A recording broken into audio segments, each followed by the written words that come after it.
Hello and welcome to Concert Pipeline. I'm Steve Jones.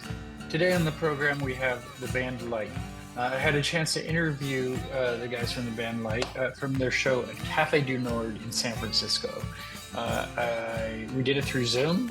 I was supposed to go there and do it in person, but I had a lot going on and it was a challenge. It would have been a challenge to get to San Francisco and do the interview in person for this one. But so they were very cool though and flexible and did it through the interview through Zoom. We had a great chat. I'm going to get into that in just a little bit here. Before I do, let me let you know a little bit about what's going on in my world. It is duck hunting season, so for those that don't like duck hunting, I apologize if you're not interested in that at all. It is a passion and a very serious hobby of mine that I do through the months of late October through end of January as often as I can. And in our last episode, I talked about my opening day hunt.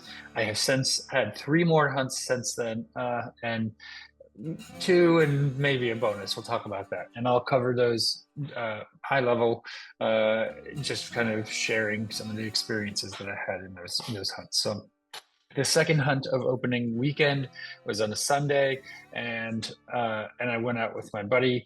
We did a lot of scouting the morning before shoot time, and found a spot that we thought would be very good for shooting mallards, which is the king duck, pretty much for those that are not avid duck hunters.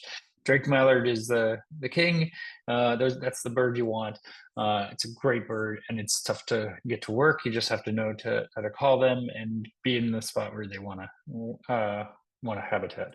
And so we found a spot, and the day was just great. It was a lot of fun. We shot a handful of mallards. We did lose a couple because of the location of where we were. They got lost in the tules. My buddy had his wife come out and bring his dog out to try and find the birds that we lost.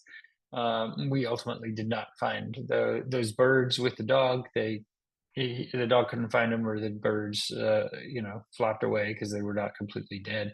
Either way, we looked for a while and could not find those birds, but we had some good looks, and the mallards were feet down and wanted to be where we were, and it was just a really enjoyable hunt where we each brought home a couple of birds. So after my opening day hunt, which was not great, and I had only brought home 1 bird, I now went home with 2 from the second day. So I had 3 birds in my fridge, and then I had to clean and eat, and then I hunted the Wednesday, quote unquote hunted. This is the one that I don't know that I would fully classify it as a hunt. It's a scouting mission with a gun in which I brought my son to have an experience observing a duck hunt. It was his 11th birthday, and I wanted to share some of my experience with him, give him some insight into my world and what I do as a hobby, get him outdoors and kind of seeing some of this for the first time.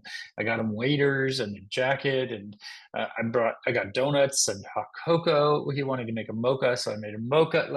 I did it out. I planned the hunt out specifically for my son, having him bike out to the spot where we had hunted the Sunday before, and went out with a different buddy, and the buddy drove separately in case there were any issues. And oh yes, there were issues. My son whined a lot and cried and wanted his mom, and wasn't stoked to be there. There were not many birds flying. We didn't really have any shootable birds. My buddy took 1 shot at a teal that passed but missed, and I didn't even shoot my gun at all during the time that I was there.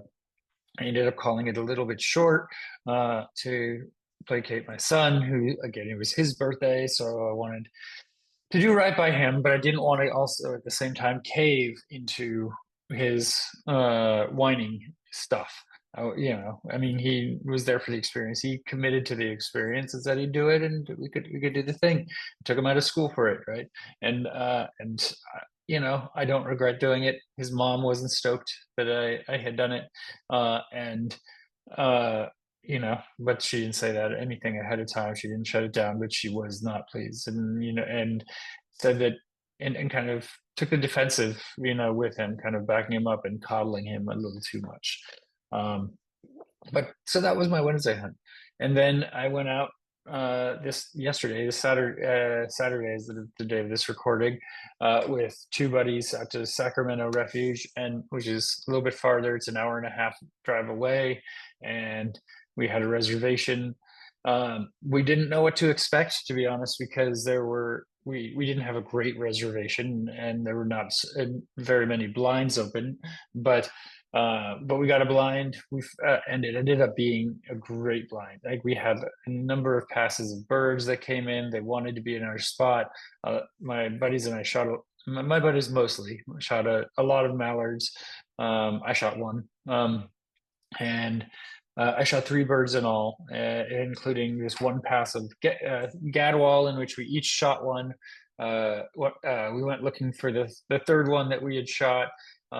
Didn't find it, and as my buddy was walking back, he found it, and it was banded, which is like a trophy for a duck hunter. So, great way to start the season. He was excited. We were all excited for him, and that we'd each gotten a bird on that pass. So, it was a lot of fun.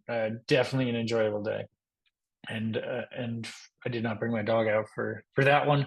I'm trying to be selective over the hunts that she goes out on, because she's not proving to be the best retriever, and I don't want to, I want to make sure we have a dog that can actually retrieve birds if we need it to. But at the same time, I need to find time to give her opportunity in the retrieving. So I don't know. I don't know. I don't know if she needs to be professionally trained at this point, or what, where I'm going to land with how to support her, because I've been working with her leading up to the season, and I was not impressed with how she did opening day. But it is what it is. So those are my three hunts. I got a couple more coming up probably. I might take my daughter out to one, but I need to be selective over that. She said she would go out and go with me even after her brother came back whining about his experience. Uh, and uh, and so I want to get her out. I need to get out for a hunt with my stepbrother. I have people that I want to take out on hunts and kind of share these experiences with, and I try and tailor, uh, the experience. I want to make sure that there are going to be birds around. You only get one first shot with some of this stuff, right? And so you want to provide people with a good experience who don't do this as often as I do and aren't as used to failure, or in some cases great success. You want to make sure you make it a positive experience. So i'm gonna try and do that. I got a couple more, and then in a couple weeks I have a trip to Wisconsin to visit a buddy who I was just FaceTiming with, and we're going to go to the Packers 49ers game out there, and hang around, do some other Wisconsin-y stuff, and get into all that. So, before we get into the band, I'll say one more thing. Vote if you haven't yet. We have the election this week, and it's going to be a very interesting week. And wherever you land, just vote if you haven't. It's yeah, you don't get a say if you don't take the time to vote. That's kind of my take on it. But I really recommend everybody voting. I voted by mail and got my vote in. So it's now I sit back and wait and see the show that happens this week. It's going to be interesting. I'm not going to be one of those that stays up all night Tuesday, I don't think, and kind of expecting results. They make it dramatic, I'm sure. I mean, as they bring in all the results and add them up, but it's not going to be resolved Tuesday. So we'll see if it's resolved Wednesday, and where everything lands. I guess we'll find out about that. So, all right. So let's get to the band Light. I had a chance to talk to Jack, the bassist and vocalist, Connor, the lead singer, Garrett, the lead singer, their lead guitar and vocals, and Trevor on drums and vocals, about their band. They were so generous with their time. We had a lot of fun, and I'm really glad I got a chance to talk to them. So let's bring in the band Light from their show at Cafe du Nord in San Francisco. What's up? What's up? What's up? There we Yo. go. There we go. How's everybody doing? What's up? Fantastic. Doing so good. How are you? Good. I saw your Instagram video, your day around San Francisco, your little Yeah, full house yeah, thing. we've been going all on a this guy? hero's journey around San Francisco. You have, and you hit the most important spot. You hit In and Out. So, Yeah. Oh, really? Yeah. Perfect. right? Yeah. I was actually the first customer at that In and Out. No Really? way. What? Yeah. Back in 2001. That's a crazy, Wow. awesome stat. You should get a plaque and put it up on the wall. I should. I worked at In and Out at the time, and I was the first customer at a couple In and Outs. I was a big In and Out fan. Oh, Big stuff. that's good. That's awesome. Yeah. So how's San Francisco treating you so far? Amazing. great. We love it. Top been- 5 cities we've ever We've been been to. walking on sunshine since we got here, pretty much. It's good weather to get to come on out to the Bay for. Like 8 o'clock and just hit the town. Public Yeah. transportation here is amazing. Yeah, We the rode I love the trolleys. You're on the trolley. I saw that. Yep. very Yeah. fun. Did you get to the Full House spot, or did it not? No. We didn't. No. We didn't No, have we didn't. That's the No. only. That's the only thing. But we we got to see the Golden Gate Bridge. We got to see Alcatraz Island. Alcatraz. I mean, Yeah. We got to see In and Out. very successful. Yes, exactly. Do you always get to go around different places when you're on tour? If Did we you have make- time, we will. Yeah. We don't usually have time. but- Not at a great hour of the day, at least. We Yeah. got to explore DC at like 1 in the morning Yeah. after a show, just because we wanted to see it. So, but yeah, this is probably the most we've ever got to explore Yeah, a really. city. Yeah. So and super it's fun. Gorgeous. Yeah, it's been a couple years since you've been to the Bay, right? We've I've never been to the Bay. Oh, really? Okay, just California. You usually hit Southern California. Yeah, Yeah, we've only been to LA. Yeah. Oh, okay, cool. Well, what do you think about Cafe du Nord so far? I think it's It's sick. Nice venue. It's I, really pretty here. I love the vibes. We heard it used to be a jazz venue, and we also what did what's his name say that it used to be like? I don't even know before that, but Someone there was gave some us the story. lore on the The train. lore of the venue sounds like it's very historical Yeah. here. Yeah. I saw a clip of your show a couple nights ago. I think you did a cover of The Chain by Fleetwood Mac. Yeah. And if you don't love me now, you will never. Okay, bass vocal. Listen to the wind blow down, comes the night. Run in the shadows, down your love, down your lies. And if you don't love me now. How's that feel for you? How'd you choose that song? It just kind of, I think we just learned it one day, or like someone threw out the idea of, hey, we should cover this, and we were all like, sure. We all liked Fleetwood Mac. That was like Yeah. 2 years ago Yeah, too. and it was kind of just the one cover that we did that really stuck. And Yeah. just We tried to do a different cover like anytime we do a show. Mm-hmm. And for some reason that one, it just got a good audience reaction. We enjoyed doing it. So it's kind of just been a standard in our sets, especially when it's like a new audience for us. Mhm. Yeah. Yeah. What are some of the other songs that you've been able to cover? I mean, You really got me Yeah. by the Van Halen version. we did do the Van Halen version. What else? We covered Oh. "Steal My Girl," One Direction. Red Desert, Five Sauce Yeah, a Five while Sauce. ago. We covered 9 to 5. 9 to 5. I forgot Yeah. about that one. Our Yeah. first show ever was, I feel like, it felt like nothing but covers. Yeah. We covered Don't Stop Believing at one Oh, point. yeah. There you go. Oh my gosh, we We had a did. wedding Just venue. once. Yeah. That Yeah. went as well as you'd expect. Yeah. Tell me about that first show ever. Lots of covers. But how did it go off? Did it feel like a natural Well, vibe? the first show ever, I'll tell the story of how we even got it because it's pretty crazy. My friend Logan, he worked at this like ice cream shop and they didn't even have music there. But they had this like cool outdoor area. So I was just like there at this ice cream shop with him, and he just decided to ask his manager like if we could play, just because he thought it'd be cool. And they were like, actually, yeah. So I got them together and we played. Yeah, it was like literally only covers. Like we played "Everybody Wants to Rule the World." played, Like, like- Tell Me Sky. We played 2 hours, and I think we took a break in between. I think it was like split up. We into, didn't like, play 2 hours. And it was just I think it was outside. pretty It was long. a pretty long I in the feel like it was middle- like an hour and a half. It was pretty Probably. long. Yeah. It was outside, like in the middle of June. Like it was. Yeah, it was. I Yeah. forgot about that. It was very. We got all of our friends to go there, and it was a fun show. Yeah. Found out Yeah. after that they had made the most money in one day that they had ever made the night of our show. So we took that as our first compliment. That's pretty impressive. That'll keep you going, right? Yeah. Yeah. But no Footloose cover. Oh, actually, we yeah, did. yeah, There yeah. was. There We was did. Footloose cover. I forgot we did cover Footloose at that one. We Yeah. covered We do. that one a few times. Yeah. Yeah. Yeah. It brought you guys together, right? So. Yes. For sure. You did your research. Good. Oh yeah. Good Oh, man. I do my research, yeah, and you didn't get to actually ever do Footloose. So like, what was that feeling like when you just like had prepared for for that? Yeah. Trevor I wasn't in appreciate it, but oh my gosh, I don't even see. The thing is, we thought for like a couple months into COVID, we thought that because our theater teacher said it's still gonna happen, it's still gonna happen. So like we were just like still like working on our lines and like working on all this stuff, and then eventually like it was like July rolled around and it was like, guys, this is just not gonna It's not happen. happening. So by that point though, we had kind of like all moved on at least a little bit. But it was still there. And then recently, me and Trevor both got to do Footloose at a different theater. So we kind of got it out of my system now. Yeah. Being in high school at that time in general was weird. And Oh. specifically because that was your graduating year, right? Yeah, I was class of 2020, so my senior year was. Wow.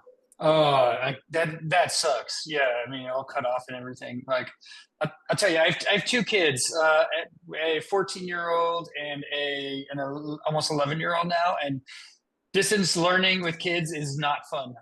Like it was. I could imagine. Oh, Yeah. I could imagine. It was shitty. Like my daughter was in one room, pretty much on her head on Zoom, standing on her head, like just ADHD all over the place. My son was in first grade and like did not connect with the virtual learning, and ended up holding him back because he just didn't get anything from it. So now he's the oldest kid in fourth grade, and and I'm in the other room trying to work and trying to balance these kids. Like it was a shit show. We thought it was hard. I can't imagine how hard it was for the parents at that time. Yeah. Yeah, at least you were able to manage your own stuff to a degree, right? Like, I mean, hey, it made our schoolwork a lot easier because guess what? We just didn't do it. It made cheating so much easier. Yeah. I don't doubt it. I don't doubt it. Yeah.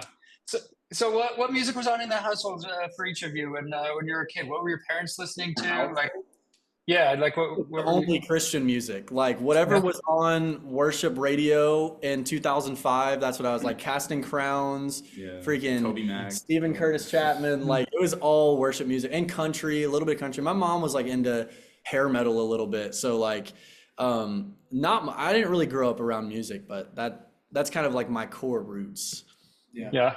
My dad exclusively played only Fish or like 60s or 70s country. My dad was a big fan of John Prine and like Todd Snyder from the 90s. I don't know, kind of a deep cut, but Okay. that like weird mix of jam band and singer-songwriter type stuff. All my family wanted to be like songwriters, but failed for whatever reason. Yeah. And, what about the rest of you? Yeah, I mean, for me, a lot of the music I heard came from my dad, and he doesn't play music at all, but he's like a huge, like in general, just loves music. So I got a lot of different variety of stuff like rock, country, like singer-songwriter, just a lot of different stuff. And a lot of the stuff I mainly gravitated towards and which he would like mainly play was like rock stuff or like 90s grunge and like some of like the even 80s hair metal and stuff. So I just really gravitated towards that music. I'm even wearing a Soundgarden shirt right now. But yeah, I mean a lot of just straight up rock, hard rock, and later on metal. But A ghost opened that door. What? That's That crazy. was terrifying. Doors just opening at Cafe du Nord on their own. Yeah, no, that was that was terrifying. For mine, it was really mostly my mom. She didn't play any like instruments or anything, similar to his dad, but she was really into kind of like the college radio in the early 2000s. So a lot of like Killers, a lot of Strokes, Gorillaz, kind of that vibe, wow. which is like crazy to think like your mom listens to cool music, but I know, right? that's what I was kind of surrounded with. Wilco was Yeah. I mean, hey, my mom listens to Drake, so That's Yeah, insane. That's pretty awesome. That's pretty awesome. And your parents have been supportive of you through your musical endeavors. Yeah. We had to kind of prove to them that this could actually be a job for all of us first, but now once we did that, it's like they've been nothing but supportive. you kind of, as a parent, I could definitely see why your kid wanting to be a rock star. Okay, buddy. Parents just want the best for us, and we absolutely know that. So there was a little bit of a proving period, but I think once we got past that, it was pretty much full steam ahead from then, as much as we can. Yeah, for me it was just like my parents getting enough affirmation that there's some people outside. I think we can let them in. That's the other band. Is that- Hold on. Yeah, you're good. Yeah, we can let them in. Sorry. Yeah, you're good, man. What's up, everybody? Okay, what were you saying? Okay, parent support of being in a band. Yeah, for me it was just my parents really just needed affirmation from like people who are like more veterans in the business of like, hey, your son and his band's doing a good job, because they just don't have any frame of like what's like a good act. So it was it was really just affirming that. And That's the thing with all our parents. None of our parents really were in the music industry. Yeah, not at all. Some may have wanted to, but like none of them really have a frame of reference for where we were. We just had to figure out most of how to do all this on our own, but they've They've supported in but some been careful. ways, but as far as they could support us. Right. Yeah. They didn't expect you to have a backup plan or anything like that. They're allowing you to go all in. Yeah. Oh, they definitely did. Expected us to have And they still do. And still sometimes, those conversations will happen, but a lot of it, like at this point, they all know that we're like old enough that this is what we've chosen to do, and this is what makes us happy, and they respect that and support that. So so tell me about Friday Night Pizza. wow. Dang, dude. Nardwuar. This guy's like Nardwuar. That is crazy. How the hell? So Friday Night Pizza. You go first. I actually want to know First of all, before we even talk, how the You can say it. Go for it. fuck did you find out about that? Look, I told you I do my research. Look, Wow. Okay, so you did. You're the band light. We have to know. Wow. So we got it.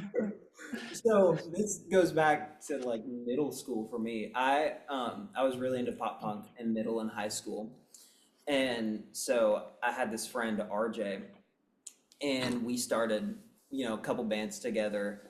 Went through many different lineups as you do in middle and high school, but we finally settled on one once Garrett had gotten to Garrett moved down from Indiana. Yeah, I moved from Indiana to Tennessee when I was a sophomore in high school, and I just for 4 days I was just by myself, like too scared to come up to anyone, and then I just worked up the courage one day to be like, you know what, I'm gonna sit next to somebody during lunch.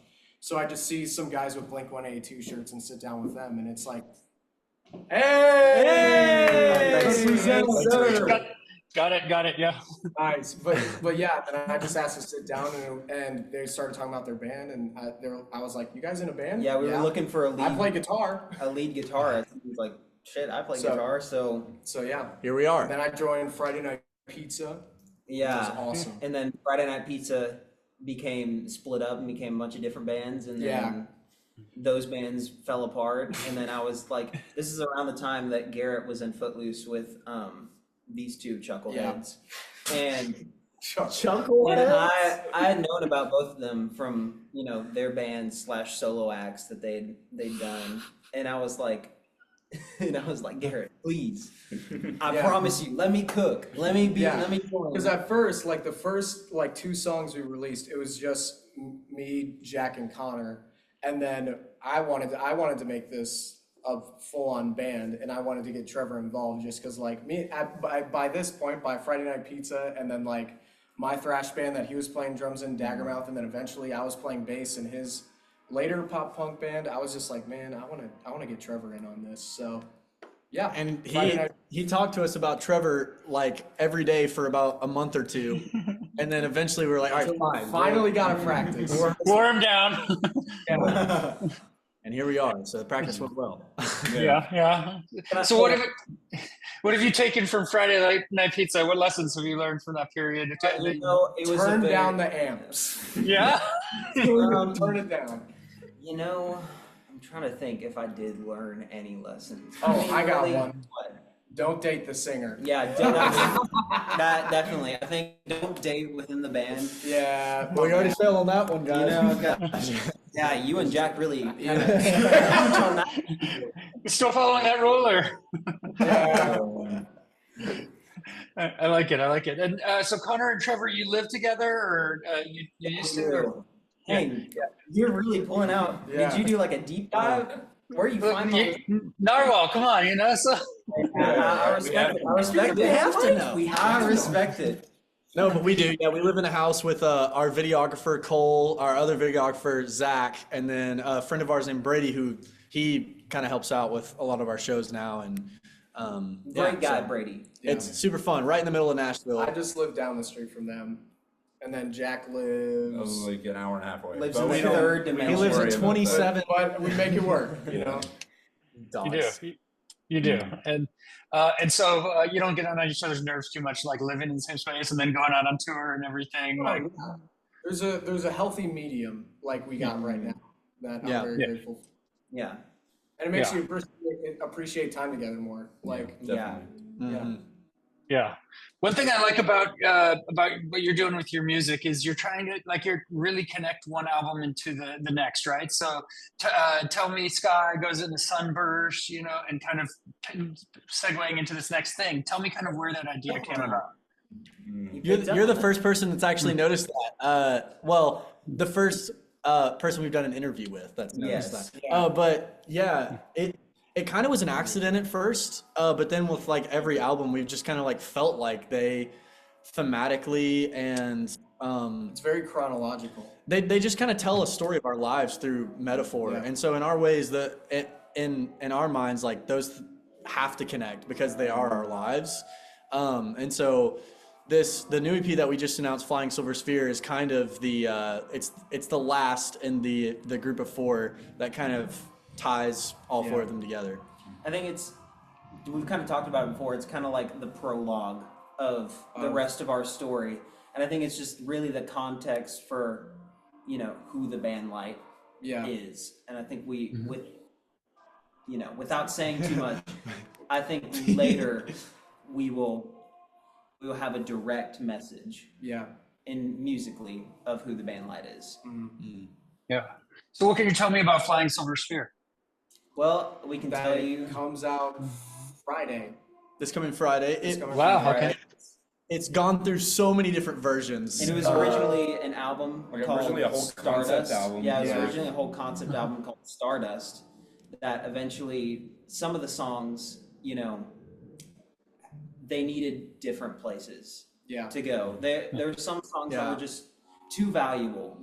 Opportunities kind of just started to pop up, and the music industry moves so fast, and so some of the songs in that were like, okay, we need to save those for later. And right now Flying Silver Sphere is what remained, but also is the best of kind of a great representation.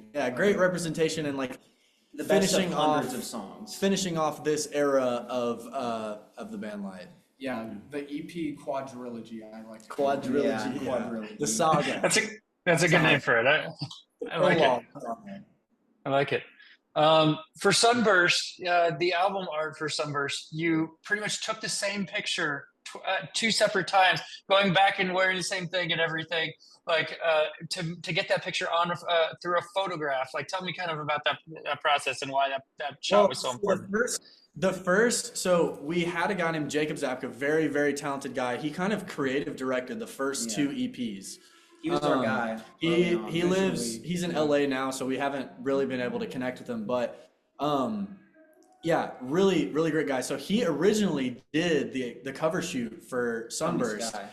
He did it for Tell Me Sky, and then we did a whole cover shoot for Sunburst, and we, wanted to do it all on film, which, has its pros and cons, and this time it had its cons. And when we got the photos back, half of every single photo was just completely green. So we were like, crap, So we just went back with Garrett's roommate Yeah, Mark. my roommate Mark was and a Polaroid, and we went back to the same spot. We went back to the same spot, same outfits with a Polaroid, and it worked. I mean, we got made it happen for sure. Yeah. Sometimes you just get happy accidents like that with music. You do. I'm interested in kind of the style of music too, because you've sold yourself as a rock and roll boy band. So tell me how that dynamic kind of comes about and how that, you fit into that definition. It's hard to define ourselves musically. I think that's more of like a personality-wise what we are. It's really, the whole idea of a rock and roll boy band is really just how we describe like ourselves as like a unit and as people. But we're not like doing like choreographed dances on stage and like we're not a boy band in a traditional sense, but we're a boy band in terms of like how we work as a unit almost. And how we present ourselves. Yeah, where each of us have very different personalities and like aspects that make us unique but work for the whole that is the band. But I don't know, it's just I'm just yapping at this point, but it's a really cool relationship of being such individual people, but working to such a cool collective thing. Yes. Yeah, and I read that you want to make a musical. Has there been any work in that direction, or? That has been Not yet. I've had a couple of ideas about it. Had a couple that are tunes. in very early stages. There are some. I mean, a lot of what we're working on for way in the future kind of has aspects of that. There's an idea about a prison musical being thrown around. There was an idea about a second. prison musical. There's an idea about a barber. Oh yeah, I forgot about the barber. Yeah, I mean, so who knows? I mean, a lot of my writing can come off a little musical theatery. So there's a couple things that I've tucked away that I'm like, maybe make it. That's like, an idea we're saving, I think. Andrew Lloyd Webber, hit us up. Yeah, once we have a little more. You can't half-ass something like that. Yeah, I know. No, you gotta give the full ass for sure. So.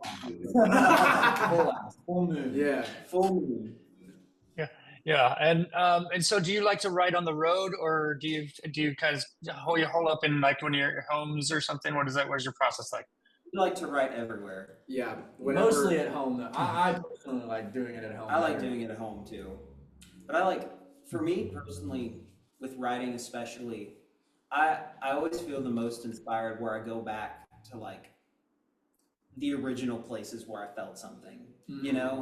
Like Spring Hill, my hometown, is a big place for me where I love to write a lot. Every time I go down, I try to write something just because there's a certain energy, like creative energy, you have going back to a place where you felt so much. Mm-hmm. And I think with living in Nashville, I love it, and I love writing there, but I feel like sometimes I don't have as much of that to draw from because I haven't made as many experiences there. You kind of know what I'm saying? Yeah, for sure.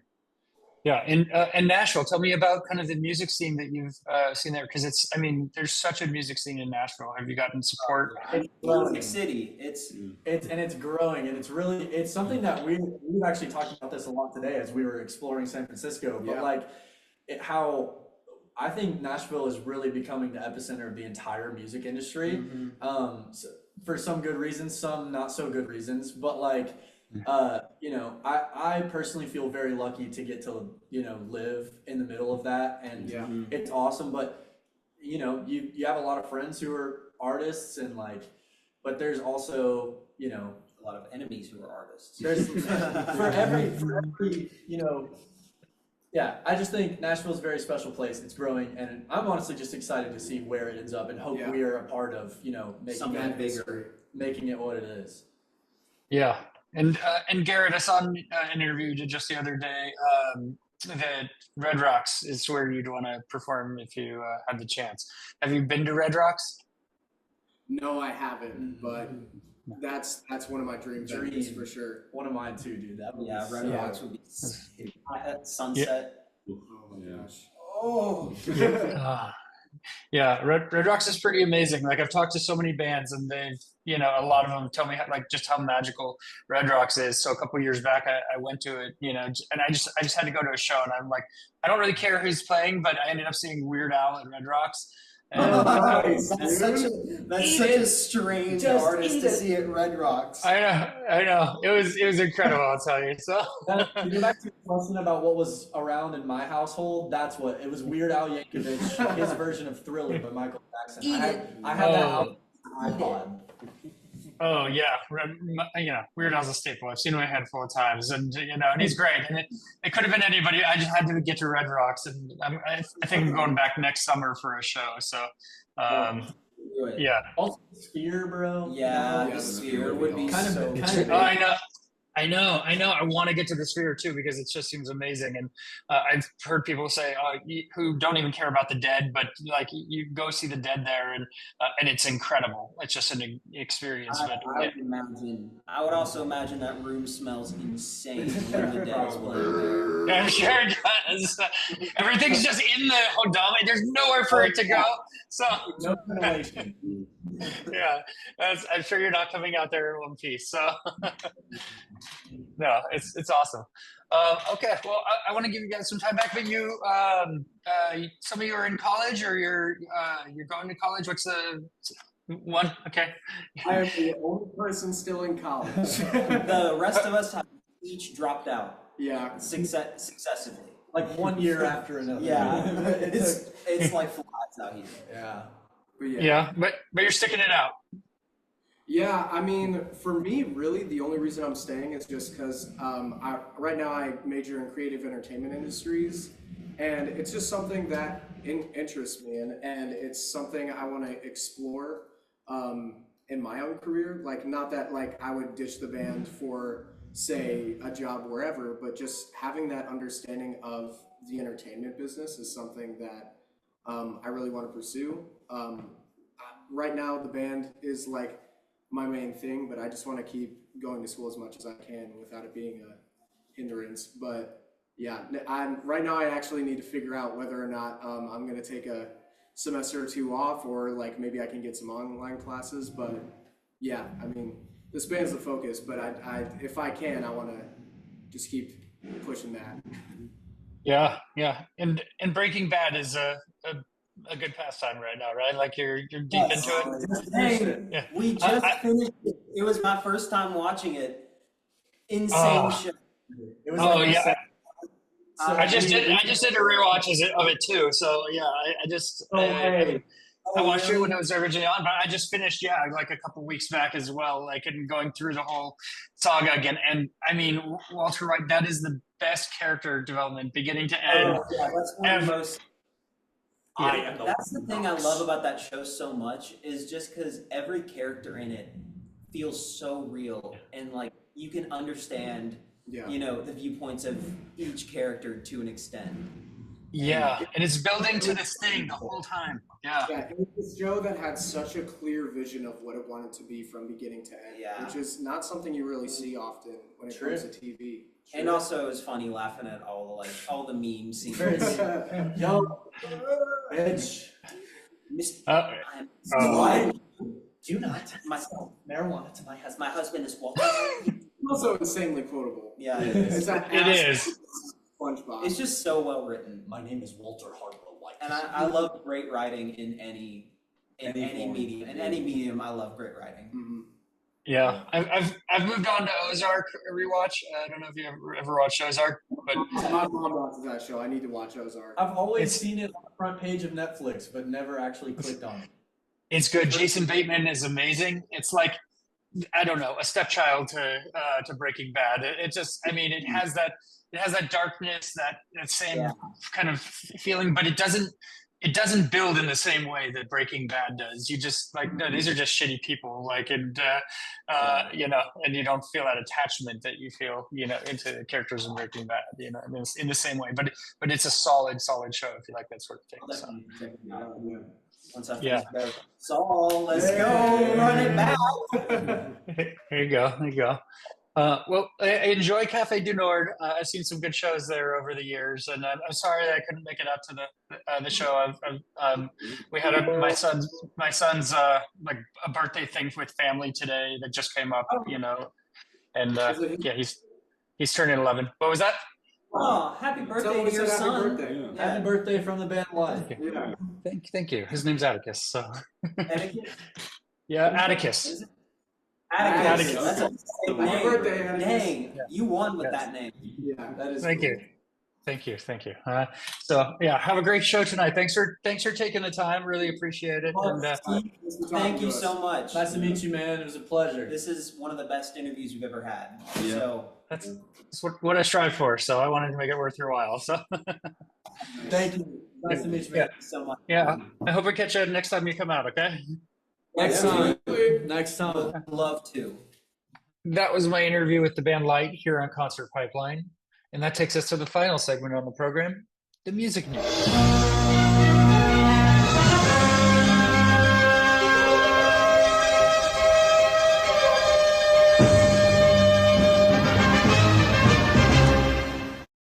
I got a couple of stories to wind us out today. I want to start by talking about a couple of festivals that have been announced and gone on sale this week and sold out very quickly. Warped Tour has announced, and I talked about this briefly last week. They have announced 3 cities to celebrate 30 years of Warped Tour: Washington D.C., Long Beach, and Orlando. Washington D.C. and Long Beach have sold out. Orlando still has tickets, maybe because it's a Warped Tour in November, and that's not really a thing. So I don't know why they're doing November in Florida. That's Warped Tour just screams, from my experience growing up with Warped Tour, it's so much different than what they're doing, to celebrate these shows. And they haven't announced any bands yet or anything. The shows are going to sell out, be sold out before they even announce the first band. So, there's a part of me that's going to be like, am I going to kick myself for not getting tickets to the Long Beach show? And then there's the other piece of me. It's like, okay, it's not what I remember it to be. So I think I can be okay sitting it out. But Warped Tour was such a pivotal part of my youth and kind of getting into music and being backstage, interviewing bands, and having cool experiences, going around all the different stages, seeing all the bands' tents, and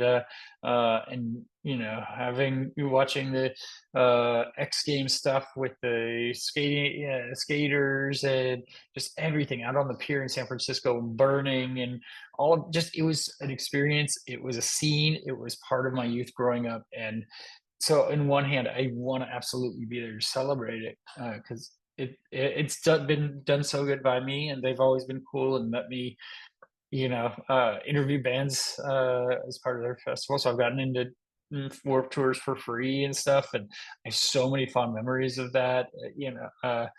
From the different Warped Tours that I've been able to cover back in the day. But I don't know. I need the bands to be announced to know whether how I really feel about the Warped Tour thing.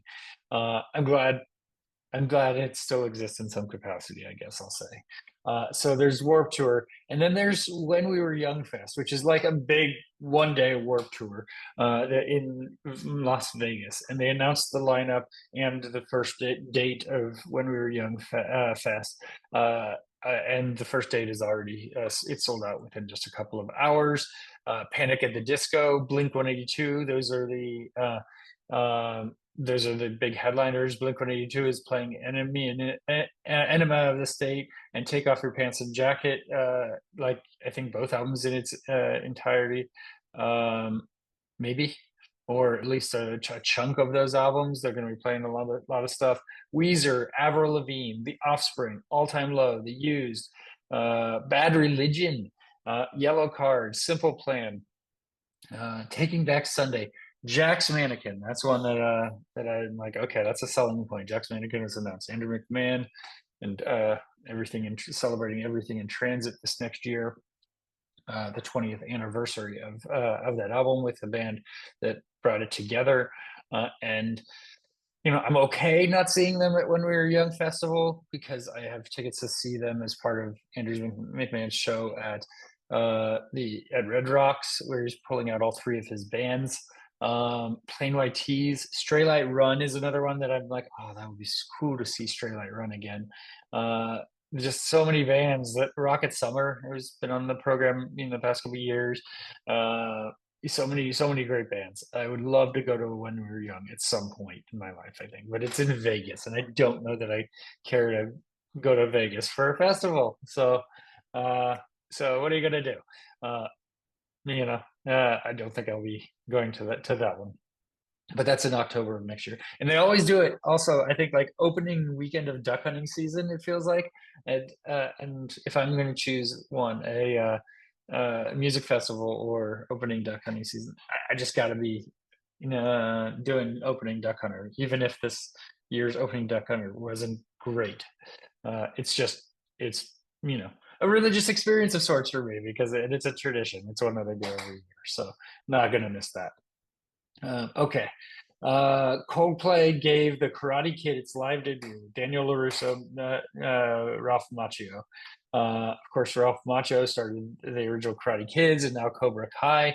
Coldplay played the Karate Kid live for the first time on Thursday, and Ralph Macchio was there.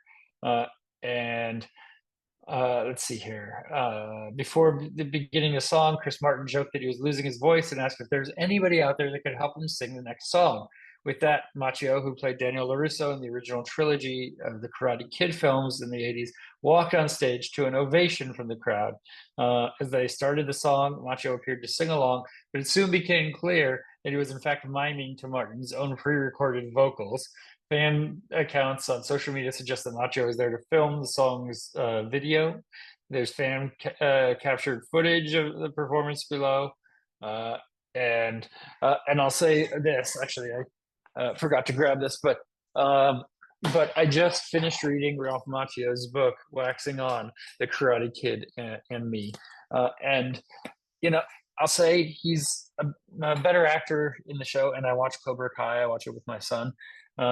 He's a better actor than he is a writer. It's not very well written, and there's a lot of rambling, and you could tell that he's fighting for space on pages. Like he's just drawing it out and kind of rambling, telling the same thing in circles in certain points.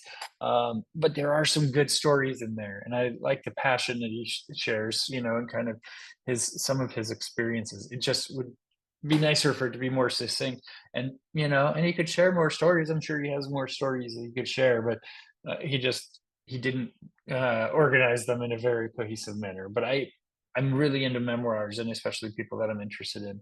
And so I heard he had a memoir, and I went out and checked it out from the library and gave it a good read. So all right.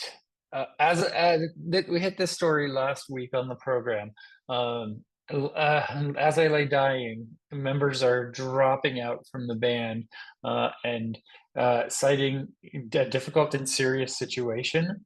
And so the longtime As I Lay Dying guitarist is the latest member to quit the band amid this controversy and everything. Vocalist Tim Lambesis is now the only remaining member in the band. Does that make it a band still? Is he going to play shows as I Lay Dying?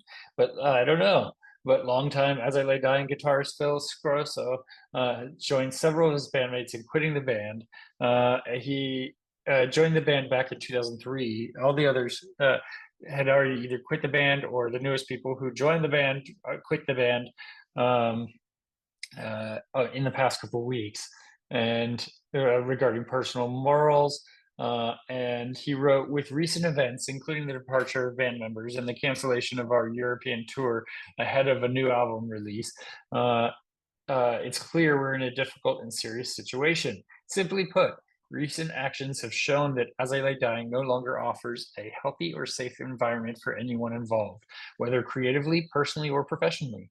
After witnessing some concerning patterns of behavior, I've realized that I can no longer, in good conscience, enable further actions that could negatively affect anyone working within this space.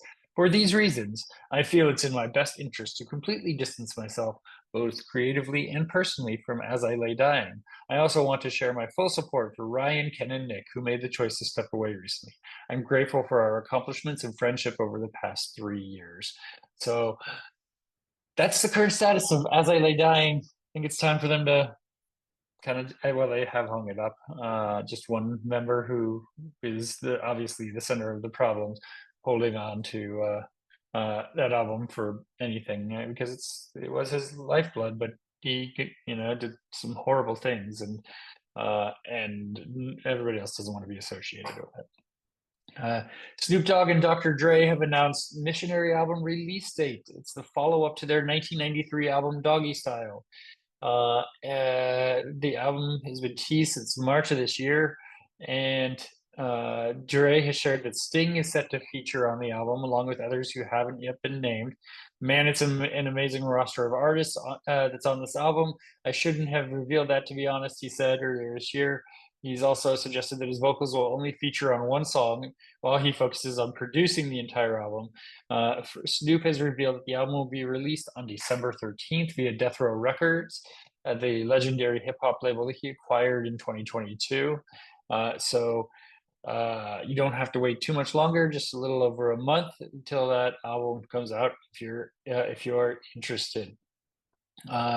50 Cent has turned down $3 million to perform at Donald Trump's New York rally. He endorsed Trump in the run-up to the 2020 election. He shared the news in a recent interview on The Breakfast Club, said he got the call to ask if he wanted to participate in the event at Madison Square Garden last Sunday, that he had pulled out all the stops and had all of the mega people there. He said he had been approached to play his 2023 song Many Men during the Republican National Convention this summer as well. They offered me $3 million, he said, when asked if this was for the RNC or for the Madison Square Garden rally. He said this past Sunday. He then confirmed he'd been offered the same sum for both events. He declined the proposal, saying, "I didn't even go far. I didn't talk to them about that kind of stuff. I'm afraid about politics. I do not like it. No part of politics," he said, is because when you do get involved in it, no matter how you feel, someone passionately disagrees with you. So he didn't take the money, which is big. But many people are and musicians are putting their name behind Kamala Harris, trying to get people to get the vote out, and we'll see which way it lands this next week, I guess. All right, last story here for the program today. A car crashed into Billy Corgan's tea shop and injures his mother-in-law. Corgan's son, Augustus, also narrowly avoided harm in the ensuing crash. And local news station WGN9 reported that a red Mini Cooper crashed into the front window of the tea shop in Highland Park, Illinois. And Corgan's wife, Chloe, shared that while their son Augustus managed to get away in time, her mother, Jenny, was injured in the crash. This afternoon at Madame Zuzu's, a car drove over the curb and into Madame Zuzu's, crashing through the window and sadly injuring one person, my mother, Jenny, who was spending the day and lunching with my son, Augustus. Thankfully, he was able to leap out of the way and was not injured. Our family is grateful for the swift assistance of the Highland Park and Deerfield first responders. To this, Madame Zuzu's will be closed until further notice, and we'll provide updates as we move forward. Thank you for your support and understanding. So just days before Corgan will embark on a South American tour, and he's also going to be doing a solo Australia tour. So he's got some stuff coming up here, and luckily everyone is okay. All right, that is our show for today. Thank you for tuning in. Next week on the program, we have Carla Bonoff. You know her from her songs like Tell Me Why and All My Life that she wrote, and others have performed to more fame. We had a good chat. That one won't be video on YouTube, for the interview. She didn't want to use the video, so we'll talk about that a little bit more next week. But we have a bunch of stuff coming up. Also, we have Mark Broussard. I've interviewed him again, fourth time on the program, I believe, and Susanna Schoeffel will be coming up as soon as well. So more to come here on Concert Pipeline. But for all of us here at Concert Pipeline, I'm Steve Jones. We'll catch you next time.